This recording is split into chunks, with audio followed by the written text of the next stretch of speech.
Hey, I'm Christian Cullen. This is Isolation Nation.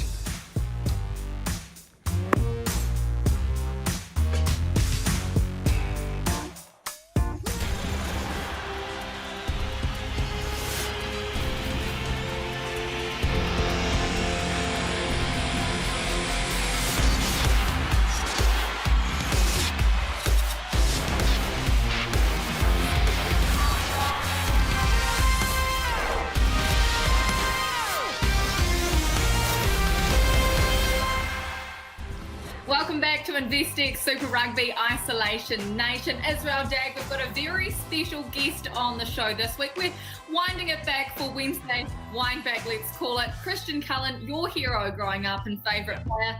When was the first time you met him? You must have a few stories. I think I met Cully in Dunedin after I think we played a test against Australia, and he actually came after the game to have a couple of drinks with the lads, and he walked in and I still remember it to this day. I was starstruck. Never met him before. He was my obviously favourite player growing up. So met him first time, had a few stubs with him, and yeah, I was pretty over the moon. Well, tonight he takes us back 25 years, winding back the clock to the birth of Super Rugby. What a bust here by Christian Cullen. Plenty of support, and what a dummy! Absolutely magnificent. He shares some little-known secrets, like what he did to put food on the table when he was making his name. We also decked out the show with a great of the women's game, Kendra Coxedge, as we meet rugby's DIY experts. Plus, will a home haircut be the end of Jack Goodhue's mullet? And Blue Centurion James Parsons shows us he's handy at more than line-out throwing. How you been, bro? Yeah, good. It's been pretty full on. Like our trainers have got us sort of running in the morning, weights in the afternoon, and then some skill stuff. So most days are pretty full, and then we're expecting our first baby in July, so it's been flat pack central around here. Oh, today I'm going to have a crack at pram. So bear with me and we'll see how long this takes. Let's see if it stands. Let's test that's backwards. Oh, we're up and running. We got the brake off. Oh, yeah. How good, bro? You Yeah. I was going to ask you about kids. You've left her late, and you excited, bro? Exciting times for you and the wife. I suppose it's just both sort of career-driven people, and hard. wasn't the right fit for us. But then finally made the decision, and managed to get one past the goalie there, Dagger, and we're really excited, really looking forward to it. A little bit of nerves as well, like doing some prenatal online courses and things like that. So, how you going with changing that nappy, brother? Can you give us a little demo or what? No, I'm not up to that stage just yet. Not there just yet. Put this little thing together, which took about 2 seconds. Hopefully this just slides in.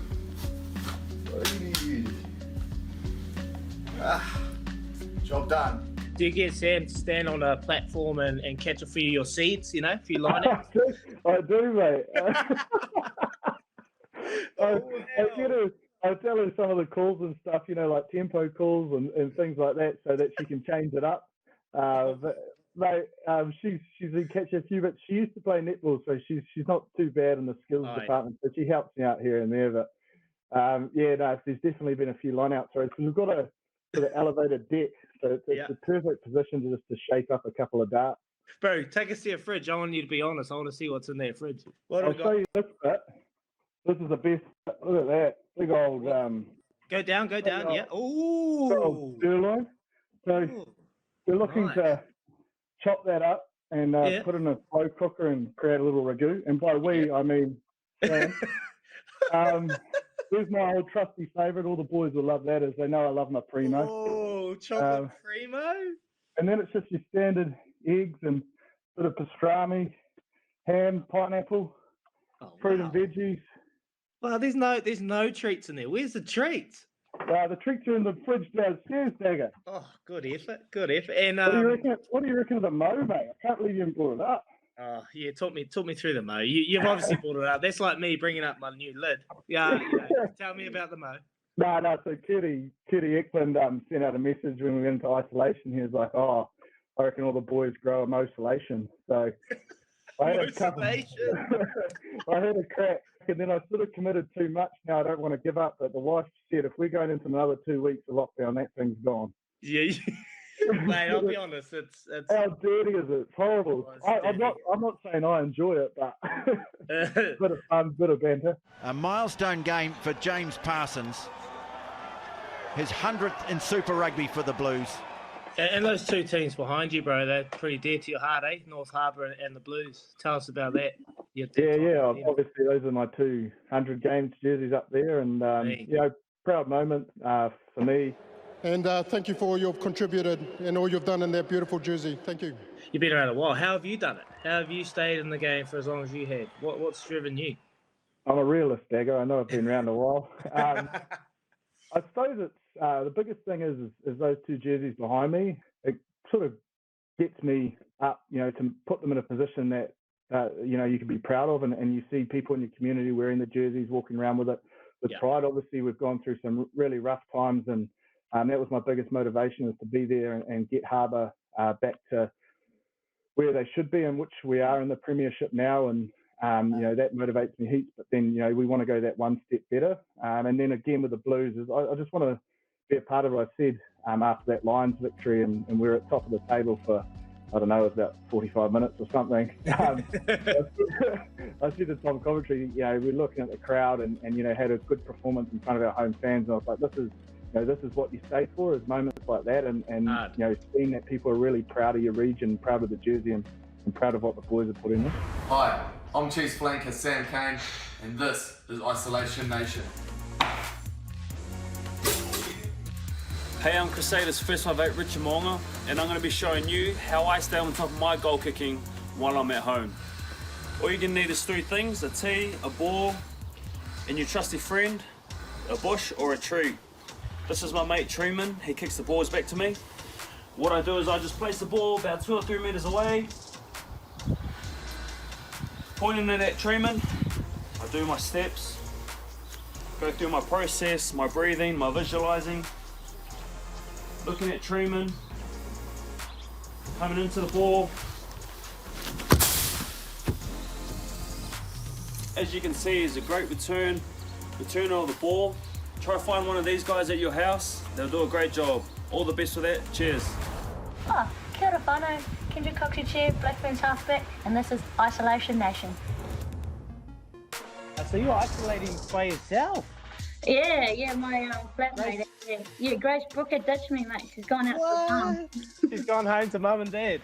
Yeah, out to the farm, mate. How you find it by yourself? All good?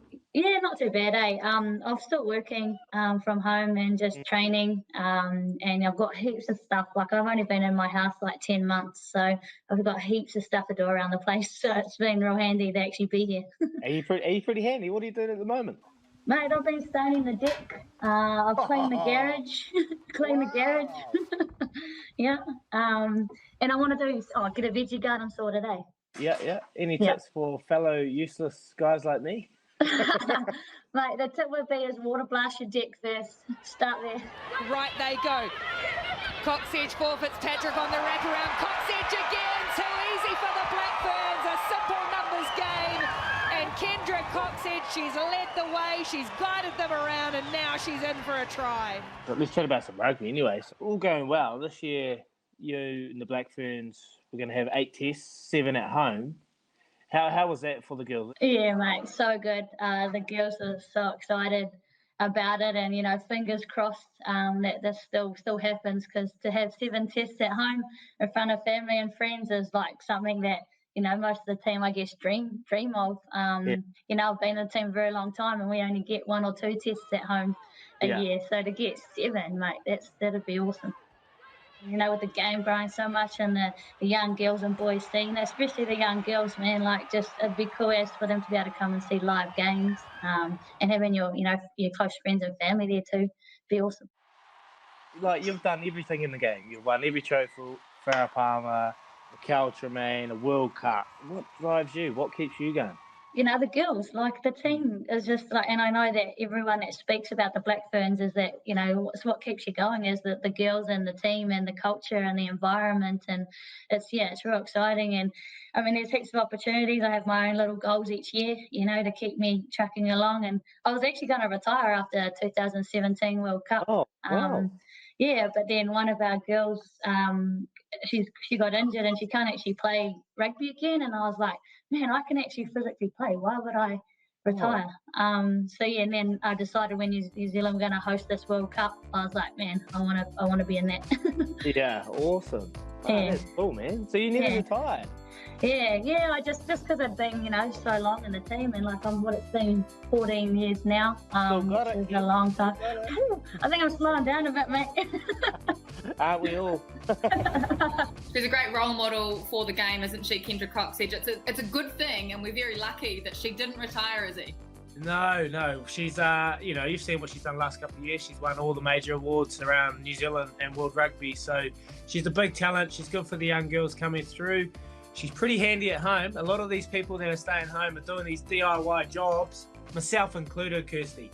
Handier than you. All you're doing is the vacuuming and baking cookies. We need to see that lawn fixed. No, Kirsty. I was on the roof cleaning out the gutters the other day, mowed the lawns, got all the weeds out, you know, cleaned the spa. I'm all on. I'm on today. I'm on this. We're waiting for videos. We're waiting for proof of that. Send your photos.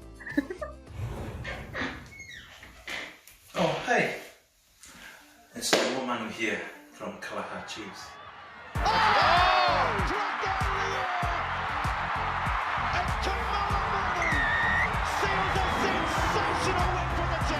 I'll show you what's the easiest way to fix a noisy door. All you need, cooking oil. I'm not going to use base oil. I'm going to use this one because it's easier.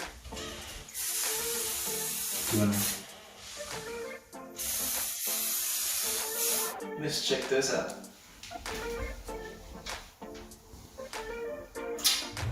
G'day, Liam Cullen here from the Highlanders. Bit of a science experiment for the kids today. Bit of baking soda, a bit of food colouring and a bit of vinegar. All goes pretty good, so we'll give it a whirl, eh Tilly and Root? Wow, what colour's that? Is that your favourite? Yeah, what else we got? Wow, is that yellow? Yeah. That one?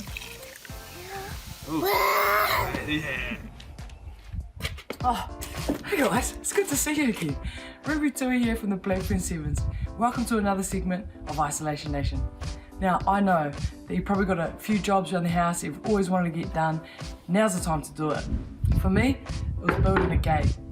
And I'm sorry, Dad, but this last paling just didn't fit.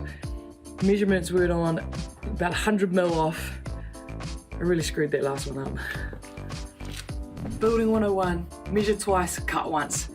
I only measured once. I don't know, I've got a hammer, I don't even need it. Which meant I had to cut my paling down, which is not what you're supposed to do, but hey, we're just learning. So I had to go get the saw and sawed it out.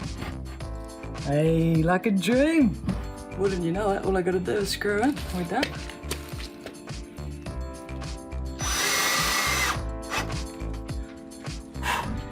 DIY projects, guys, they're out the gate.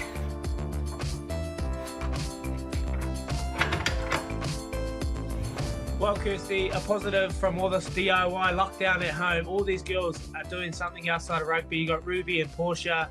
They're studying carpentry, so they're pretty handy themselves. Yeah, well, usually she's teaching people a lesson on the field, but we've got her to teach us a very special lesson off it. Down the driveway, on the road, it's a sidestepping masterclass from Portia Woodman.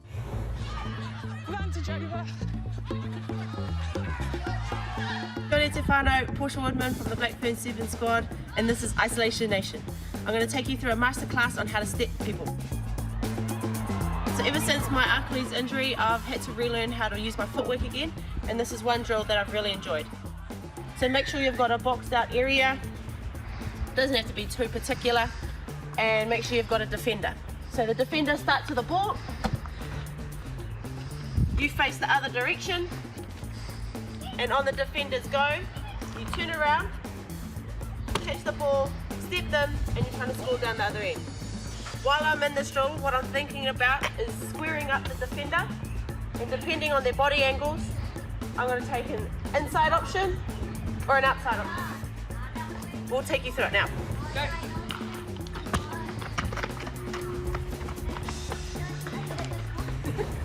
Oh, Izzy. Another person is coming for your time. Supposed time anyway. We still don't know if you finished it. No one's even close, Kirsty. I did finish it. There is video evidence. So, look, I'm just too fast. I can eat anything really quick. You asked anyone, I'm an absolute gob. So, yeah, I'm a gannet. I can eat anything fast, and I smashed that wheat bix. So let's just stop moaning. You lost. Okay, well, let's see how Portia does, eh? I'm going to have a crack at Izzy's lockdown Olympics. Second. Yeah, they're battling out for second. I'm happy with that. Like, everyone's coming at me. I'm happy to do it again, Kirst. If you want me to do it again, I'll do a minute 10, you know, just to shut everyone up. No need. We'll have another challenge after we finish this Izzy's Olympics and you can prove your worth yet again. Always. Well, as we promised from the very beginning, we have a special guest tonight for you, and it is Christian Cullen, one of the greatest ever players to play Super Rugby. I'm sure you'd agree, Izzy. He takes us back to where it all began, and there's some incredibly inspiring stories in here that you would never have heard about Cully before. In the last week or so, you and Carlos Spencer have been having this competition, this feud. Who started it? I think, to be fair, Bodie started it. You know, that kick from his nice place in Auckland on the deck. Yeah, nicely edited, and everything was really nice. And then seeing Carlos do it, so I thought, oh yeah, we might get into this. And yeah, I don't know, tried it a few times and it went in, and I managed to video it. So lucky. Be honest, on your post, you're like, oh, that was the second attempt or that was the first attempt. Is it really taking you 1 or 2 attempts, or have you practiced for a full day before? Oh, a few of them took a bit longer, but a couple of them were actually the first attempt when I wasn't really trying. I was doing one thing and then, I'll just try a little drop pump from the letterbox, and it went in. So 1996, how old were you then, that first year? 20 maybe, have I just turned 20, I think. I was working as a stop-go man, I was working as an RDO for Manawatu Rugby. Managed to get on the 7th circuit with Titch in that in 95, so 96 was, obviously where pro rugby started, and first game against the Blues, I mean, you ran out onto the field, and, the Brooks and Zinzand and Robin and, Carlos was there, Jonah was there, so all the big names in New Zealand rugby, so it was a pretty cool experience, eh? And you were a stop-go person? Yeah, I was, yeah. Yeah, it was one of my first jobs, standing on the Rimutaka Hill when it was snowing. Yeah, it's a pretty important job, though, to be fair, Kirsty. Like, even when you got the stop sign up, some people still drive through it. And you got to get on your walkie-talkie pretty quickly to the other guy at the other end. What, to tell them to stop the cars? Yeah. Some people just oblivious to what's going on, and you're standing there with your stop go, and you're trying to give them that one. And I had a few old ladies go through. Cullen coming in. Cullen clear. Umaga looking to get with him.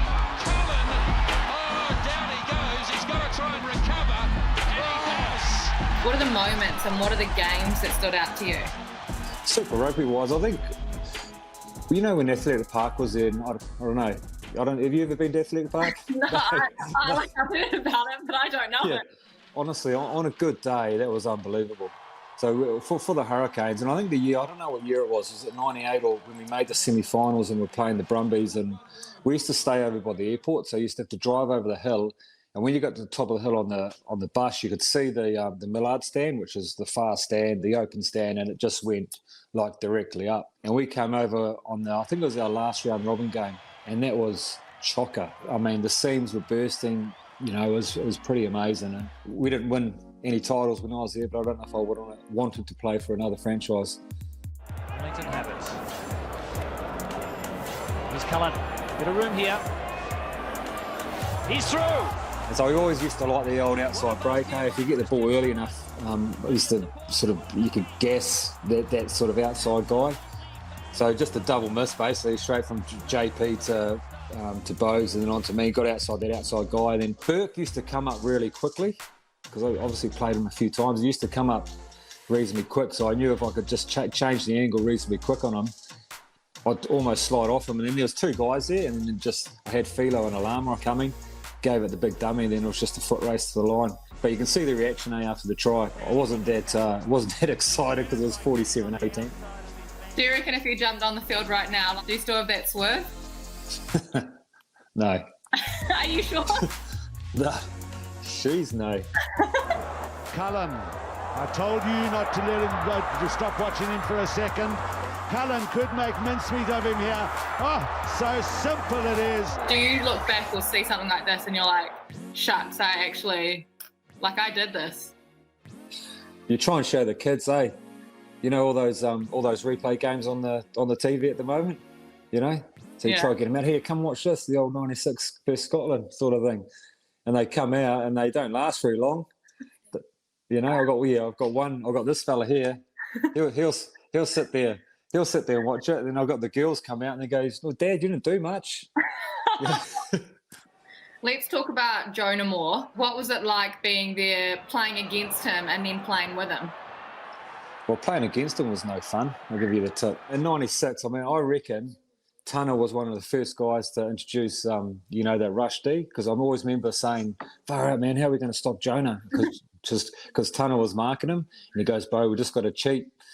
We just got to cheat and get up there as quick as possible." So that's all pretty much, really was a blindside move, and you just knew it was going to go to Jonah. Tana would just almost be right on the verge of cheating to get up to shut him down, because you just couldn't give him any rooms. I remember playing against him in a schoolboy, like a North versus South type match. I think I was playing like centre at the time, and he was number 8. What? And and I was on the blind side, sort of defending on the blind side, and he picked it up from 8, and I said, "Holy, who is this guy?"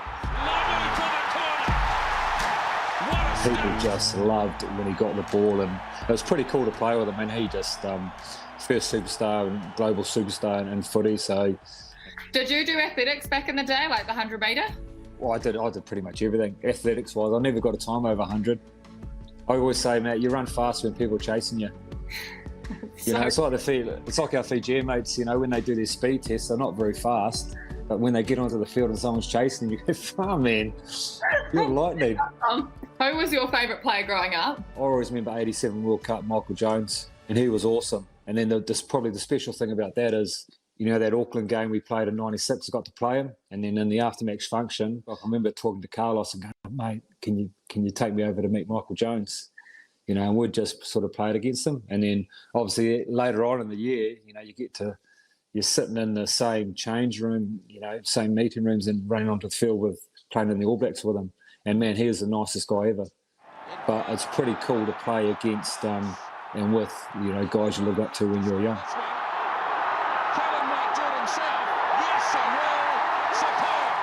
I met Tiger Woods once, and I think all I said was, "Oh, hi, I'm Christian." He goes, "Yeah, hi, I'm Tiger Woods." And then just a lot of nodding. So, real nervous.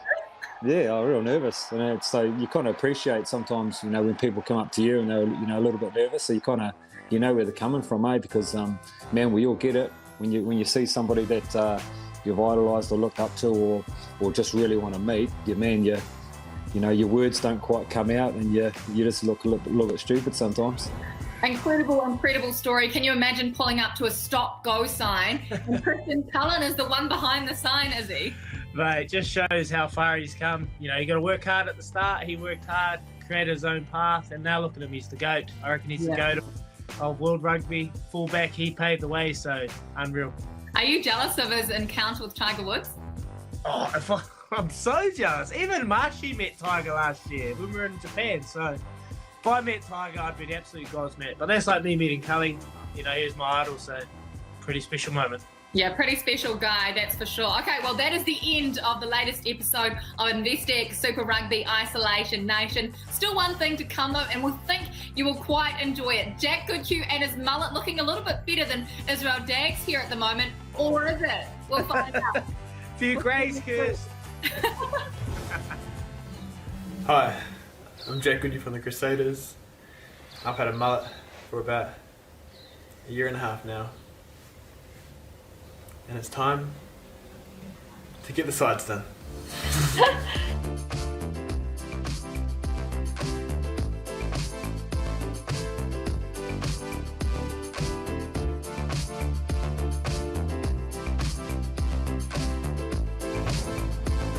I'm Nani Lamapi from the Hurricanes, and that was Isolation Nation.